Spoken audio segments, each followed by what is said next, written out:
Welcome to Authors in Espresso. I'm your host, Nadia Gilks, and today we have a very special guest. We are welcoming Kayla Gause to the Authors in Espresso stage. He is the author of Keys to the Journey, a comprehensive guide for parents and college-bound student athletes. Kayla is also a coach and keynote speaker who helps families navigate the path from youth sports to college scholarships and beyond. We'll be talking about his book, his coaching approach, and what it really takes to nurture the dreams of young athletes. Welcome, Kayla. Thank you. That was a great introduction. I am known for that. I Wow, really should just get paid to write intros for people because I do that a lot. it made me feel very special. Well, you are. You are special, and congratulations on your new authorship. You published just a couple months ago? Yes, I published May of 2025, May 22nd, I believe, Yay. and it's very exciting. It's very exciting, inspirational. And as you know, since then I had a death in my family, Richard. He was very motivational in the delivery of this book. As you know, we were both coaching youth and sports and everything like that. So it even now it means a lot more to me that you even reached out. It said that his voice was heard. You know, um, and I appreciate you for acknowledging that. Of course, and again, my condolences to you and your family.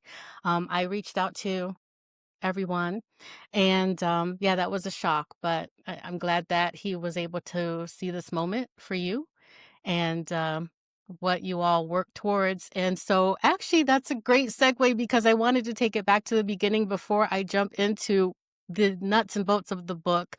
Your family has always been about fitness and coaching youth. So, where did that passion really come from? So it really came after actually Rick introduced me to coaching. But many years ago, I was in a car accident with a buddy of mine. Matter of fact, he lives out in LA, Roland Williams. He played for the St. Louis Rams and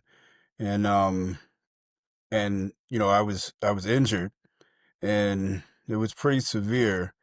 They said possibly I could have, not walk or, issues in the future. So through rehab and everything, I really gravitated to fitness to make sure that that didn't happen. And as I did that, I think the resilience in rebounding from the injury led me to helping others achieve stuff that they can only dream about, or just get back up. And that's where the mentorship part came in, um, by trying to show them that if they believe in themselves, they can achieve anything they want. And it, the book says college bound student athletes, but it's really anyone pursuing a extracurricular activity, someone who is doing something other than just the typical going to school, that after school time when whether they're playing, in the band or theater, and just trying to help them balance their life and set a trajectory as early as they can towards their goals. So it sounds like there's a lot of motivation nuggets in the book. Yes, it's a workbook. Okay, Um, it's a workbook that I'm actually having some schools contact me about doing a pilot program good. within the school, so it could be a part of a curriculum. Um, and I'm excited. I'm just excited about that because all of the stories come from each chapter is sort of formatted the same way. There's a whatever topic it is, if it's NIL, which means name, image, likeness, if it's the transfer portal, if it's the NCAA academic, requirements. There's a personal story at the beginning of each chapter from a real experience of a young man or woman or family that I've mentored, or Rick has mentored, or over the years. So it's and then it goes into the why and the why nots and the how. And even with parents, the positioning of where parents should be according to our experiences. As you know, we've had some success in our family with, young people making it to the NFL, to the professional routes. We've had some basketball players out there come through our program, and m- many more than just student athletes. We're talking about doctors, lawyers, you know, entrepreneurs, nurses, and so that's really what it's all about, is trying to help you achieve your purpose. You got to find what that is so you know how what you need to to set your GPS to get the directions. I love that. And in all the stories that are shared, do you have a favorite success story in there? Um, I I I do, and it's sort of personal. That's Quentin. I'll tell you, Quentin Gause. He's my nephew. He's Richard's son. His success was making it to the NFL. I'd like to look a little deeper and tell you that you know, he was a IEP student when he was in high school, and it didn't seem like, he was going to be structured to be able to go to college to do the things that he had goals to achieve through the academic system, because they said, well, trade school is your thing. And through sports, we were able to see that he was just connected into sports. And it wasn't just football at the time, it was baseball and exercise. He really got into exercise. He wanted to come and exercise with me, at the gym a lot. So he was into fitness. And so, he was taking classes that weren't, when you were in high school, you remember those kids that were sitting in the lunch table over there? There's like 4 or 5 of them. He was in those classes, and he was embarrassed. And, you know, he had goals and dreams. He would tell people, hey, I'm going to go to the NFL. And of course, you know how that sounds when you're, and so, we began to put these pieces around him, get him some tutoring. We had to come in and talk to the counselors at the school to get him into regular academic classes to meet the requirements that, a normal college and not just a trade school would require for him. The college, which was Rutgers University, also lent their counselors to help the high school provide him what he needed. And the only thing he needed to do was go in and knock it out, go to class every day.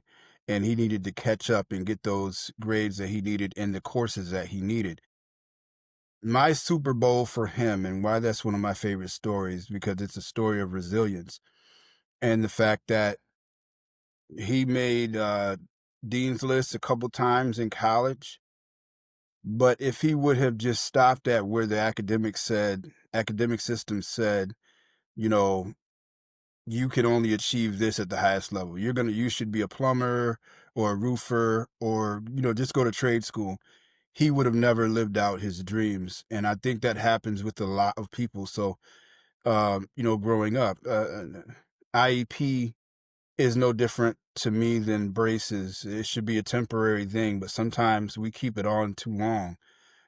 So there were some ups and downs, some hurts. But again, I use my injury to help motivate him that you can achieve whatever. Um, again, yeah, he made it to the NFL, but my Super Bowl touchdown for him is, getting a 4.0 GPA multiple times at Rutgers University. Wow. So that's one of the, my favorite stories. And he's mentioned a couple times in the book, in youth development area and also in the NCAA requirements. So that's one of my favorite stories. I mean, they're all favorite to me. They're all your favorites, but but you have a favorite. Yes. A I j a little bit. a It's okay, personal you could be a little biased, it's family. So I wanted to talk a little bit because I know that you also guide families on the scholarship process. And I'm always preaching to kids like, don't pay for college, try to get a scholarship, try to use all the resources. So what does that look like when you're coaching families? And how do you go about helping them find scholarships? Well, every year brings another family. And I encourage families to start early. How early is the process? Well, the calendar really starts your freshman year in high school. And academic scholarships are just as easy to obtain as a sports or physical scholarship if you do the things you're supposed to do in the classroom. And you'll be surprised how many scholarships are out there, even if it's not a full scholarship.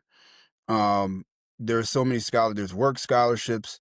And I have a guide, it's in the book, just, big, like some of these big corporations, they do a bunch of different things. The HBCUs, um, I mentioned them in the book as well. They're in the academic, like their academics and their class structures are no different than any big school. And I encourage people to look into those as well. Um, and if you dance, if you are into, whatever you're into, pull up Google. We have technology now. You could pull up Google, pull up the task of what you're into, and see if there's a scholarship out there for it and apply for it. You can also go to your counselors and let them know, the careers that you're interested in, and see if there's something, a scholarship or a grant or something that can also aid you. If you're not playing sports and you're just a regular student, there's so many resources out there. So I would encourage anyone to tap into their counselor and make them work for you, um, and make sure all that information is you're doing what you need to do, especially between your freshman and your, senior year. There are some courses that now begin as early as seventh and eighth grade that you can also utilize towards what the requirements are as well. So, I love that. Great advice. It's so much easier than when I started school eons y- ago. yeah. Now, and so let me just say also, if you're a athlete and you're looking for a scholarship, you also have to present yourself to various camps to get, some type of competitive ranking with your peers. You can't just show up and say, I want to play football on day one, and no one knows who you are. So, Nike sponsors a bunch of camps out there. You can go to. All the colleges always do camps where you can go to and see, just compare yourself and get a ranking and see, where you are and what you need to work on. And as you do that each and every year, you get better. And again, those start in middle school, sixth grade, seventh grade.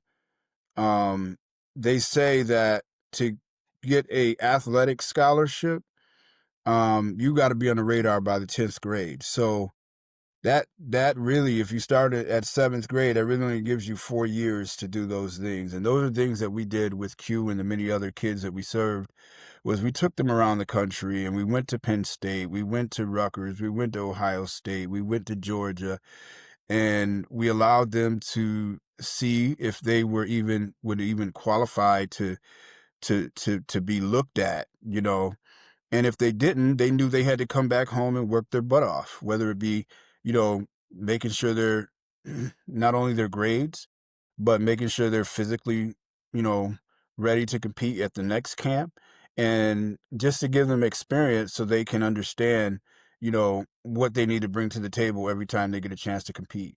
So you have to sort of be on the radar, at someone's radar.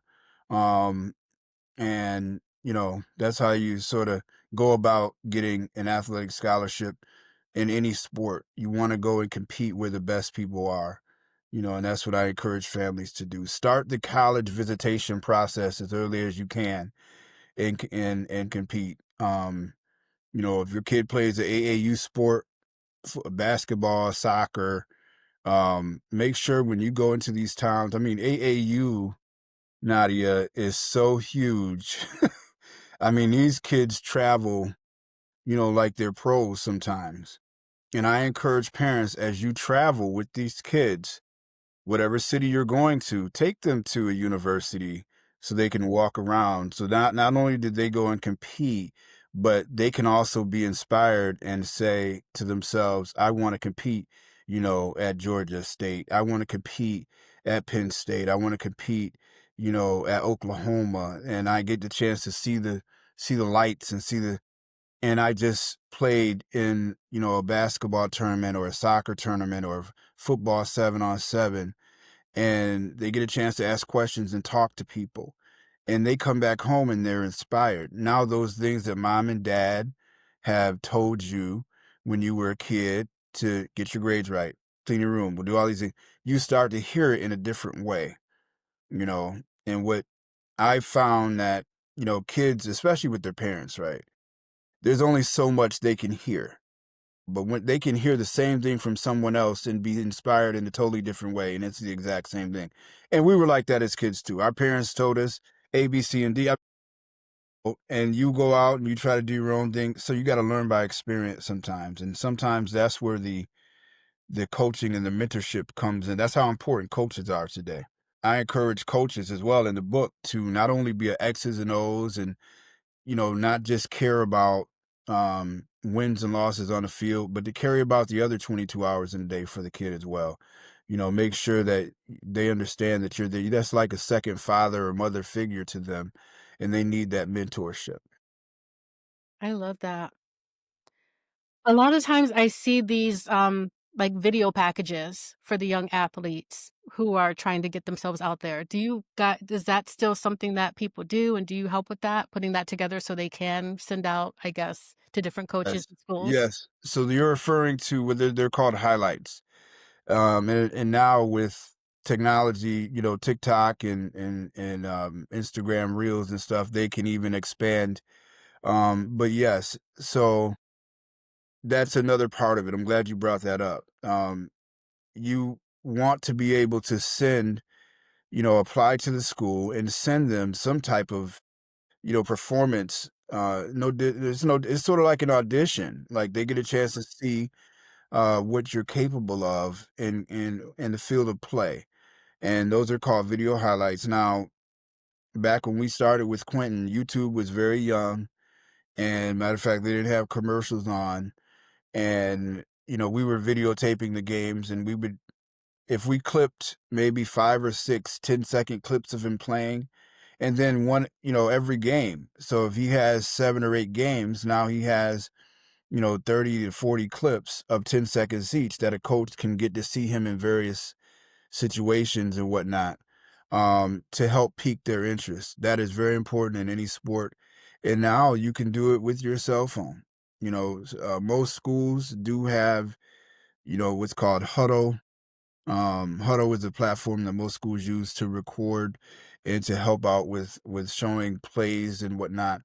And kids can cut their clips up and put it out and send a link right to the coach. So now a coach across the country can see if I want to send Deion Sanders a highlight reel of 20 plays like that, I could just send an email to the coaching staff and let them send them my transcript, and hopefully I can gain interest. And that's very, very important. You could do it with your cell phone. I definitely encourage it.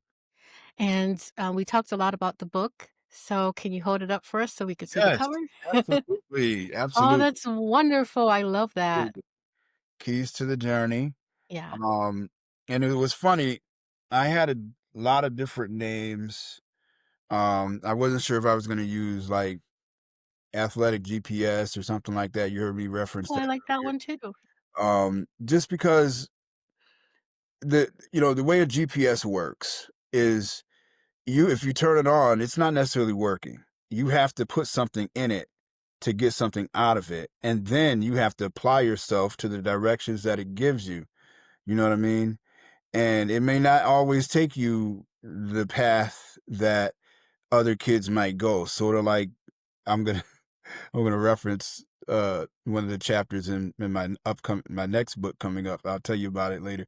But the rabbit and the turtle, two different pathways. Okay, something that's right might work for this pathway for the rabbit or for this character, it may be something different for this character.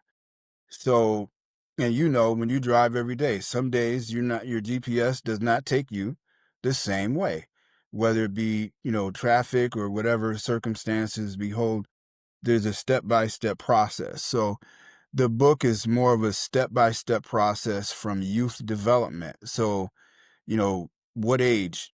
I did some research and I began to look at Serena Williams and Venus Williams. And if you watch King Richard and the stuff that, as a parent, he did for them in order to get the trajectory set. And Venus did an interview at the age of, no, I'm sorry, Serena did an interview at the age of 9. And they asked her, what do you want to do when you grow up? And she said, I want to be the greatest tennis player ever. This is at the age of 9. And then they said, well, okay, you want to play tennis? Well, who do you want to be like? She said, well, I want other people to be like me. If you actually live your life every day with that conviction at the age of 9, you wake up with a different mindset. You might run an extra lap, extra mile. You might read an extra book. You might research more than your average peers. You might practice a little harder because you're not satisfied with being normal. You said you want other people to be like you. That's not normal. You know what I mean? So, how did she do? Well, here it is, 2025, and you see she's a world icon. And she's achieved and accomplished her goals, much like Quentin. He said, I want to go to the NFL. After the NFL, I want to help people.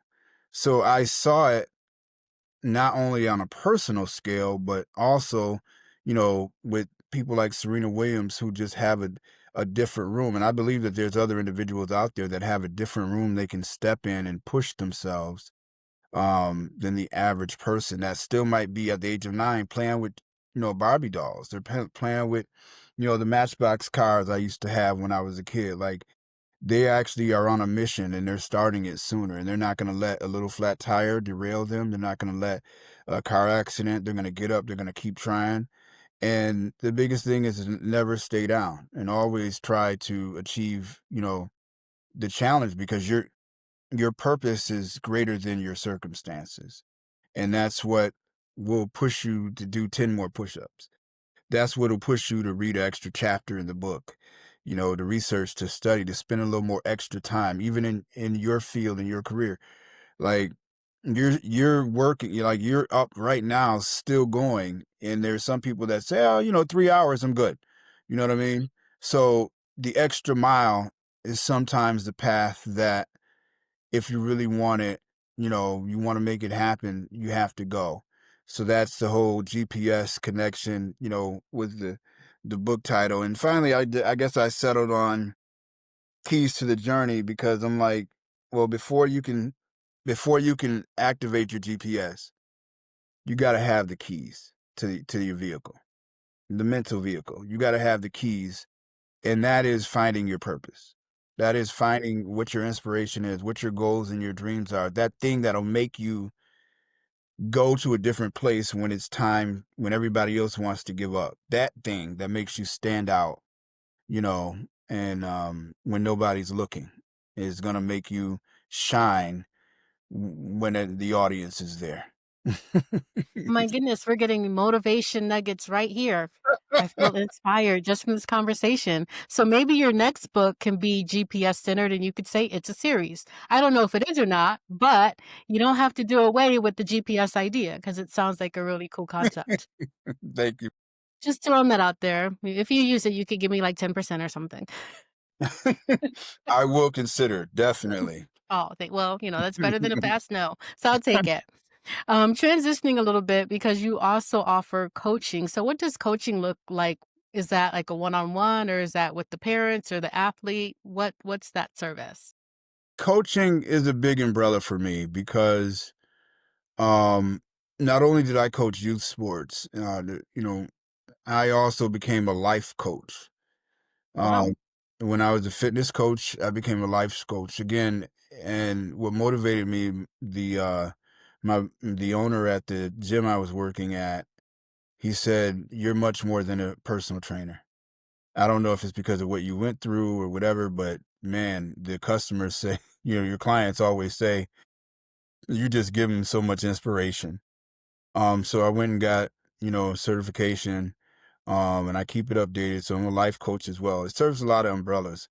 And I began to understand that, and once upon a time, I was a coach only worried about the hour and a half to 90 minutes that I had the kids. Oh, not worried about, there's some kids, they go home and there's no food. There's some kids that go home and, they're staying with their grandparents.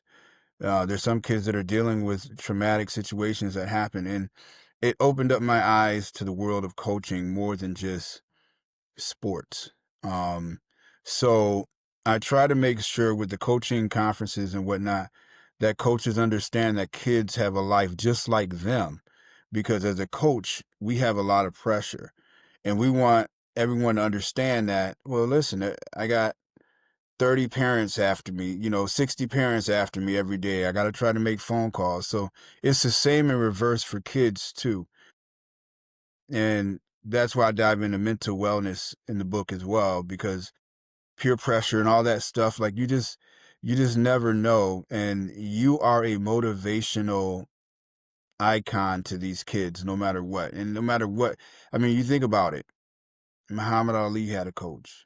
Beyonce has a coach. Most people who are successful have a coach or mentor that has helped aid them along the way. And it's not always their parents, it's another voice. So, but if you can sort of become that thing, I'm a faith person. I believe in the three in one. You know what I mean? That lets me know that it takes a community. So if we're created in the image of, God, then we all should sort of have that same mindset in coaching the kids and being with them. Yes, there's going to be a physical aspect of it. There's going to be a mental aspect of it, and then we also need to make sure that they stay motivated, to achieve it. So I believe there's a village within itself, and that is really what God is all about. Three in one. There's your own village right there. He said it takes a village to help the kids. And if I didn't have that car accident, which once upon a time I really just didn't understand because I thought I was going to be playing professional sports one day. Um, and it, I took everything I had and I put it into the kids, and that was I wouldn't change anything. I wouldn't change anything because it opened my eyes up to more than just, coaching, you know. Now on the athletic side, I consider myself a pretty good football coach. I coached at U Prep Charter School in Rochester, New York. It was a school that charter schools are fairly new. We didn't really have a whole lot of resources, and it was perfect for me because of what I went through and what I spent 20 years before that, you know, life coaching, personal training, doing fitness and whatnot. And so when I took over, I'm like, we don't need all these weight room and all this stuff. We could do push-ups. We could use nature. We could use whatever we need. And ultimately we went from when I took them over, I think they had won one game for like 2 years in a row. Um, we didn't have good jerseys. The pride just wasn't there. And I began to sort of uplift. I changed the logo. I let the kids decide. I made the logo into like the Miami Hurricanes logo. It had added some swag for the kids. My goodness, Miami. You know Miami. Well, I don't want to talk about Miami right now because they're doing horrible.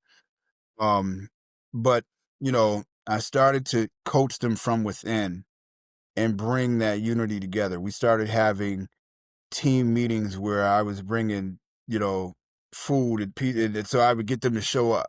And I started to win them over like that. That's something my father, our fathers were close. My father always said, you got to win the kids over. You got to win the people. And once we did that, our first year, we were very successful. I think we only lost 2 games. Our second year, we went to sectionals again. And, right now, they're still utilizing the same platform that I established there. and they're still having not only successful seasons, but they're probably putting out 6 to 8 college athletes every year. And Wow. that to me is even that's the reason why I got into coaching, is to try to help get people and kids those that free money, that free scholarship money, or just get to the next, just let them know that you can play and you can have other opportunities other than just Clinton Avenue, Hudson, Genesee Street. Like, yo, there's something for you out there. That's where coaching comes in. It's more than just the X's and O's.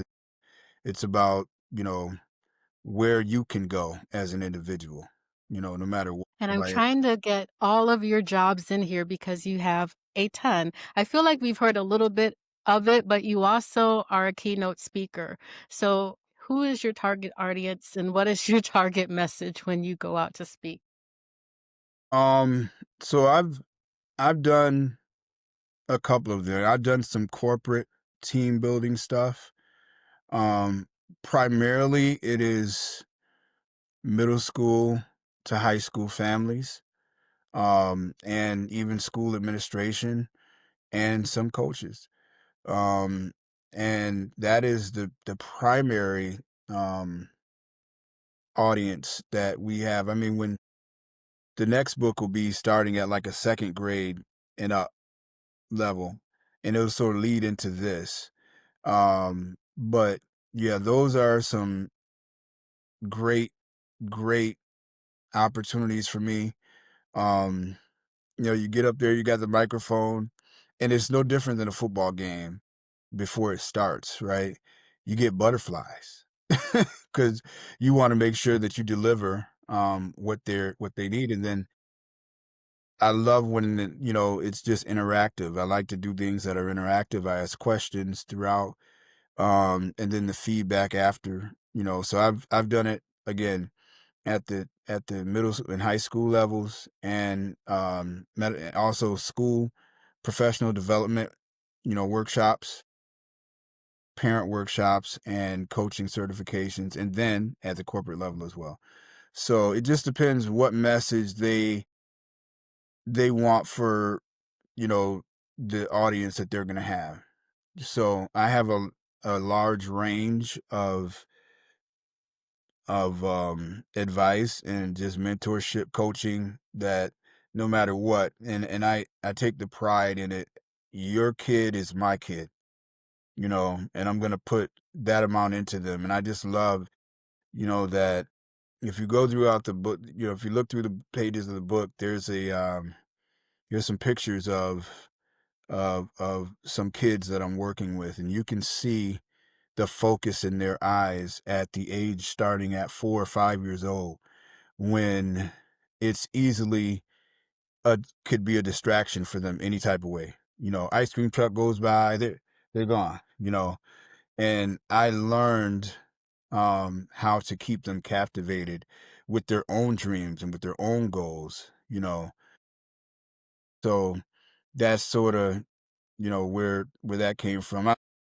Just to give, if I can give you an imaginable experience. Let's say on the first day I want to show that, because sometimes you get a parent that says, "Hey, my kid's a superstar, and they're great already, and I just need you for this." And there's no humility there, and I say, "Well, okay, well, how about let's see, because I don't just want you in my program. I want to see you. There's the qualifying. You gotta." I don't, just because you can pay for it doesn't mean I want you, because you might not be that person. Okay. You might be a rabbit. You might have everything it takes, and at the end, you can't finish. So, how about you give me 100 push ups? And I try to see what the character of the person. There's three different characters I look for. There's some kids that, well, there's four. There's some kids that say, "You know what? I'm already lost. That mountain's too high. I'm not even going to try. I don't even want to do it. Dad, let's leave." Then there's some kids that get to 50 and say, "Well, I did as much as I can." Then there's some kids that get to 100 and say, "I did what you asked." Then there's some kids that get to 125 and say, I did above and beyond what you asked me to. And those are the 4 characteristics that a sort of litmus test like that provides me character, you know, about the individuals. And I talk about these things, in the corporate setting as well. Like somebody could come in sales and all of a sudden hit a brick wall. You know, we all have this. So at every level, I could scale it, a speaking engagement for the audience and give them examples of characteristics they need to look for because that person that did 125 probably could be a great salesperson one day. The person that did 50, the person that said, I'm just not even going to try, they probably don't need to be in sales. You could probably work with the people that tried and understood that they hit a brick wall because physically it was too much for them, but you can still coach them up, Mhm. at least. So I try to, I could scale. That's just one example. I could I love scale. that example, though, that was great.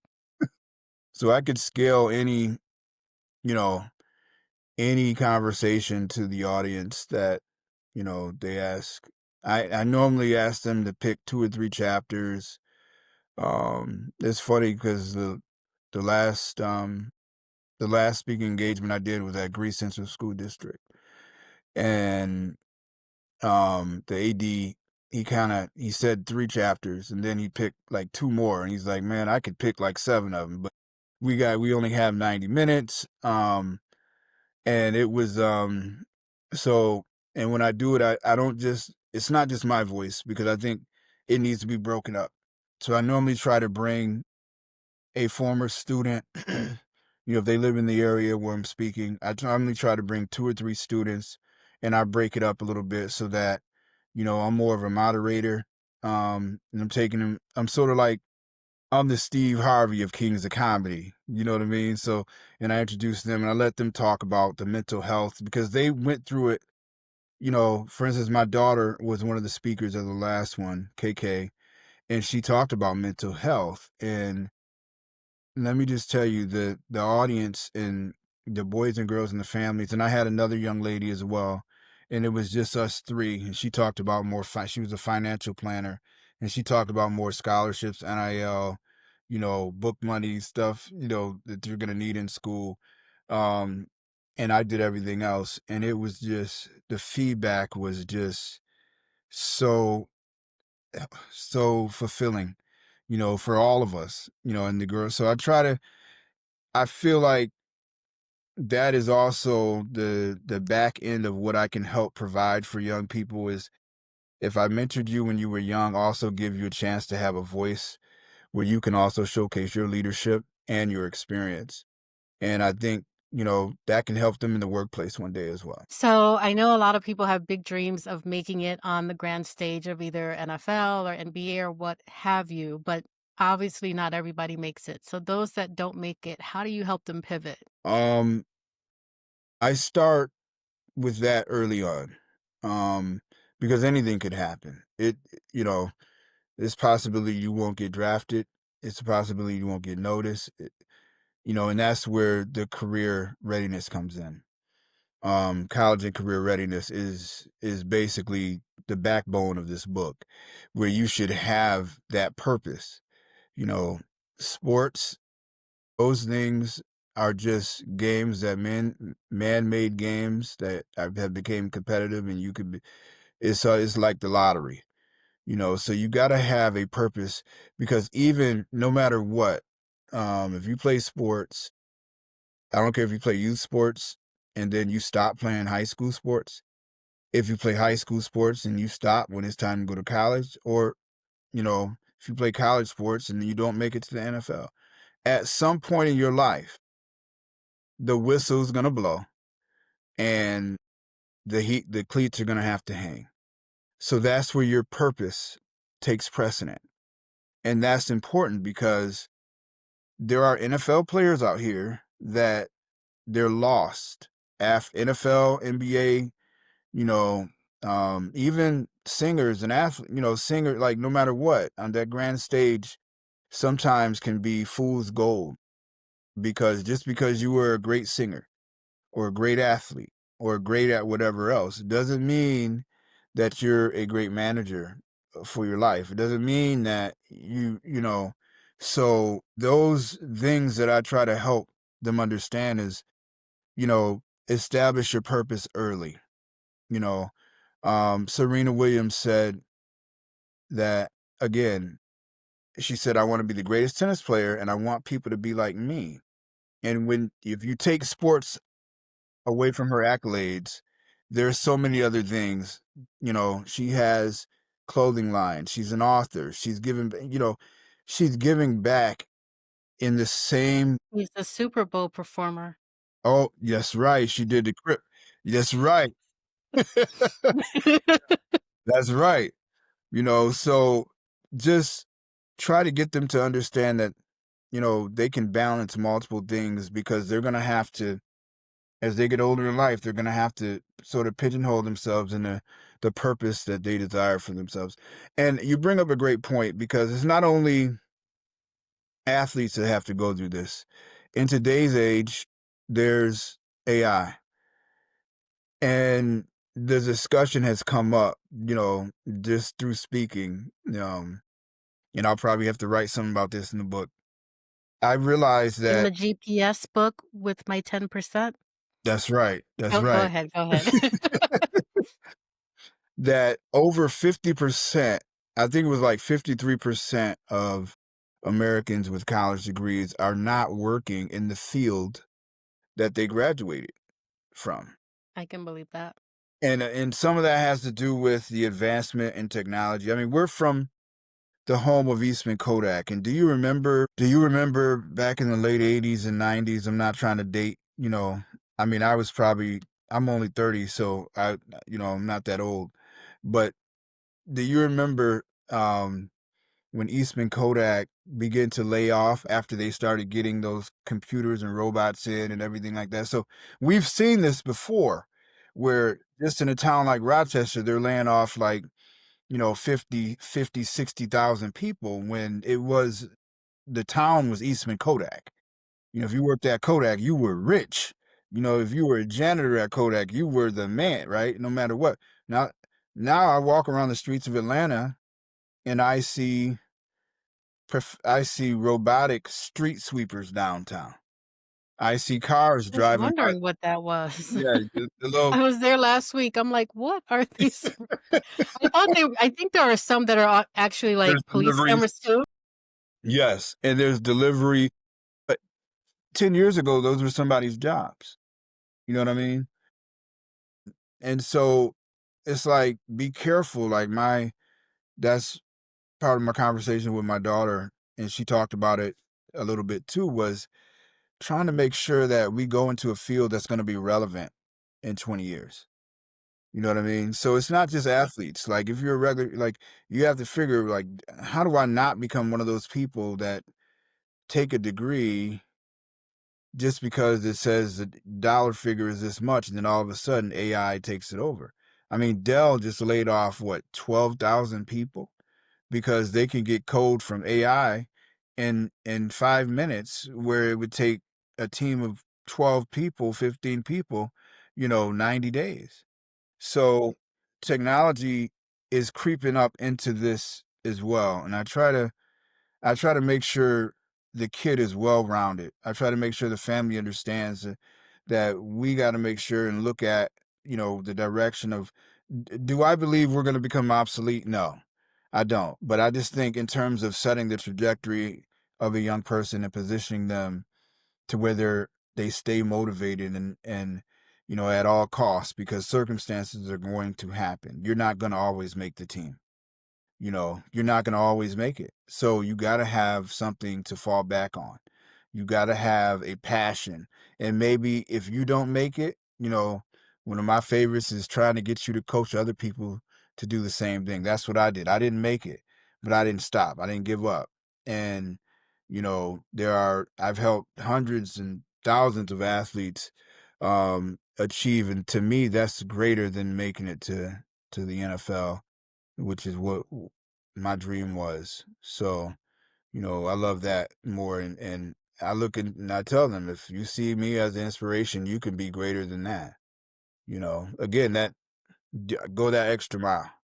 You didn't make the team, but maybe you're going to be great somewhere else. So, I love that. And you're building quite a legacy.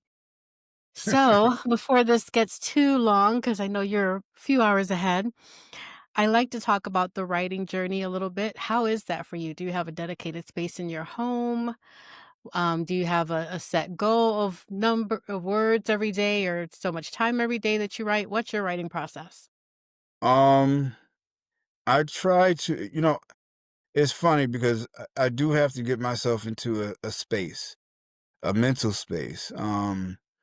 I like to sit at the table and it's sort of new to me, um, but not having my big brother now, I haven't picked anything up since we put him in the ground. Um, because he was my go-to at night. We would talk, and then he just giving me and how my brother is. He's over the top. There's an idea. He's like, write it down. Like, hey, do this. My brother is the type of person that if you say, hey, I want to go look at a car. He's like, hey, you should look at the Lamborghini. Look at he's always over the top. So any idea he had given me, I would be on the phone with him. And so I find myself now trying to channel that inner Rick, you know, because he was with me through every story and he'll always bring up, um, you know, conversations that were had then, or you should put this in here or put that in there. So he helped really cultivate. Um, and so I find myself trying to channel that in. Um, but once I get locked in, it's easy because it's like trying to figure out a topic first. And then I try to match the topic with a personal story. And that's what makes it much easier for me. Um, And I find that sometimes I can sit down and say, I'm only going to write 3 pages today. And I'll get going. Or, I'm only going to spend 3 hours. The next thing I know, once I'm going, I don't want to stop. Binge writing. And then I have to go back and re-edit and everything like that. Look at it or I have my daughter read it or just to make sure that everything but by no means do I consider myself some professional writer. I'm just You're a sharing. published author, and just like everything else, for those who are listening who might have an idea, but they don't have the courage to write yet, it just helps to hear other people's stories. So you're leaps ahead of someone who's just thinking about it. Yeah, yeah. It's interesting because I've had many people say you should write stuff down like 10 years ago. A lot of the stuff that's in this book started in 2006. So I was going back and looking at emails with parents and whatnot and just looking at different camps that we did and looking at different documents that I had with different kids. I went back to 2006 and I began to get these stories and get these. And then I'm also looking at what today's requirements are, what's going on in the world today with the transfer portal and, all this stuff that's sort of new since COVID and trying to sort of bridge the gap between what was then to what's necessary now and how it has been successful for other people and how you need to position yourself. And when I start thinking about what people need, um, it's just like I can't stop writing at that moment. Now, if you ask me to write you know, something similar to a Stephen King, I'm not, that type of creative stuff. So everything's sort of centered into inspiration, motivation, and it goes hand in hand with the speaking opportunities. But I do want to it's funny because once you start writing, I don't know what this is that just makes you want to do it every day, like a cup of coffee. And I've I'm going into my nerd phase, I guess, is what you know what my sister, one of my nephews will call it, like, oh, you're being a nerd. And I'm like, listen, like so and then along with that, I find myself wanting to read, um, read different books and whatnot as well. So, and the funny thing is the books that I read are very similar uh to the books that I write for other people. I read books that help coach me along the way, you know, TD Jakes, um Steve Harvey has some nuggets. I read books that I'm just not interested in um the books that have stories, that are created for Halloween. It's just those types of things don't, because I guess I'm not writing about them, but those are popular. I don't want to, say, but yeah. So I don't know. I mean, I wasn't an English major, I wasn't. Um, and so it's funny because people are like, "You're an author," and it's like, well, I mean, I just wrote down what was in my brain, my soul, and my spirit, um, and the experiences, and you know, I if it helped a lot of people in person, I wonder how much greater it can be, you know, um, documented in a book that will always be here forever, even when I'm gone. And as my brother's gone right now, it even means so much more to me, because he's mentioned quite a bit in the book. And even in the next book is dedicated to him. It's gonna so I already have the name for the next one, but trust me, I'm working on like 4 projects right now. Um, and the next one, it's already final. I'll make sure I'll send you a PDF copy of it too, so you could see it. It's gonna be called Soar High, Dream Big. Um, Like it. and it is like I said, it starts at second grade. The reading level, I made that one into a workbook too. I think, because why am I making workbooks? Because I want it to be interaction. I want it to be a story that you can read or talk to at the kitchen table with your, because I feel like those times are being pushed aside to social media devices right now.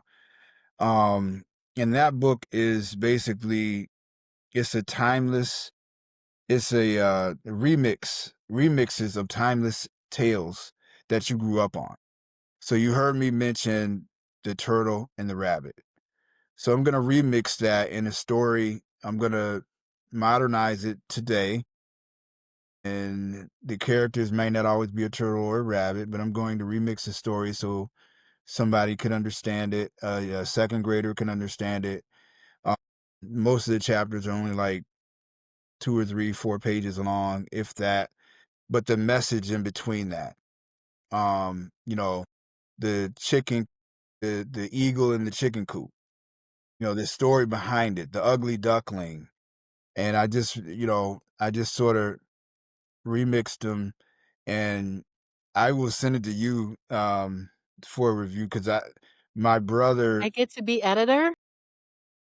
I will send it. Yes, absolutely, absolutely. I will send it to you because that was the one my brother told me. I mean, I was already almost. I started that one first, actually. Um, but Rick told me the last time I saw him in August, he said, "This is gonna be the one. You got to get this one out." And I've been apprehensive since I came. I've just been like, I got goosebumps, and I haven't really bounced it off anyone yet. You know, my wife has seen it. That's it, pretty much. And he saw it, and Rick saw it, and I haven't really. But I would love to get, you know, before I release it. I'm not sure. It's already done. It's fine. It's just PDF mode. Um, and I also make sure I send you a copy or the Thank PDF. you. I appreciate that. So before we wrap up, I like to let people know how they can get in touch with you. I know you have your website, but if you want to shout out the site or your social media, how do you want people to contact you? Okay. Well, yeah. My website is keys to the journey.com. Keys to the journey.com. And I'm also on social media. You can find me. I haven't changed my name or anything like that. Kayla, Kala, Gause, Gause. Um, I am on Facebook. I'm on LinkedIn. Um, and Keys to the Journey is also on LinkedIn and Facebook as well. And you can go right to the website. You can email me right from there, get in contact, or on one of the media sites. So it's really, really, really simple. And the book is available on Amazon. Just type in Keys to the Journey by Kayla Gause. And if you really want to see what it's about, you can either, ask AI or Gemini and do the same. It's very interesting because I get people always asking about, like, yeah, I saw it on, so it's actually legit. It is legit, and I'm glad we had this conversation because I was like, "Okay, so he's talking to athletes, that's not me," but you have laid it out in a way that it really is motivation for anyone in any field, so I love that it has a wider range than I anticipated. Yeah, yeah, college and career readiness. And again, it speaks to both. You may not go to college, but a career. You know what I mean? So, and that could range from sports to, you know, being a theater production, whatever it is. And so, um, no matter what direction, it's just trying to put a fire under the individual direction they're trying to go. I love it. So as we wrap up, any last nugget of wisdom or motivation that you wanna leave with us? Um, I wrote something down that I want that I wanted to say. Hold on, I gotta pull it up here. Um, if I hope I didn't already say it, but I want to say that the bottom line is that Keys to the Journey is not only a book; it's a guide that treats the parent and family unit as a primary coach. It does this through an interactive workbook format that moves beyond ticking boxes and building lifelong habits. From the very first dribble at the age of 5 to the final graduation ceremony, the combination of deep mentorship, experience, a holistic 4-pillar framework, and actionable printable tools make it a practical living resource rather than just a static reference book. It's a guide, and look it up and please take advantage of it. I also offer workshops along with it too. So once you go on the website, you can sign up for those. Just send me information and we can do a consultation to actually go through it if you need more, online support. So Perfect. Well, I'm glad I asked. You had a parting message all ready to go. Well, thank you so much for coming on Authors in Espresso. This has been amazing. I'm glad to hear about your book. Congratulations once again in your new authorship, and I will be looking for your next copy. thank you. Thank you very much. I appreciate you so much. Thank you.